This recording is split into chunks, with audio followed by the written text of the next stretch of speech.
চলে আসলো কোরবানির ঈদ। সবাই ঈদের মাংস নিয়ে নানা জল্পনা কল্পনা কী কী খাওয়া হবে না খাওয়া হবে। আমি ঘরের পুরানো যে মাংস আছে সেই মাংসগুলো তো শেষ করতে হবে, ফ্রিজ পরিষ্কার করতে হবে, সেই মাংসগুলোই বের করেছি। এখানে 1 কেজি মতন মাংস আছে, আমি ছেঁচে নিয়েছি। সবগুলো মাংস ছেঁচে নিয়েছি, সেটা আমি আপনাদের সঙ্গে ভিডিও করেছি।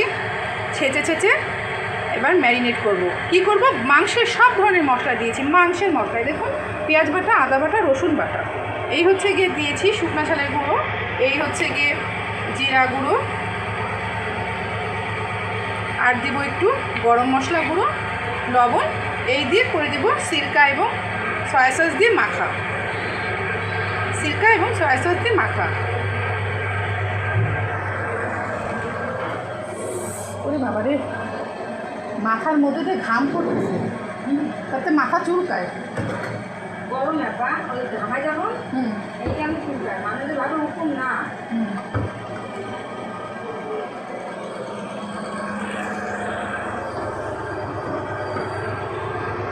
ছোট্ট বোন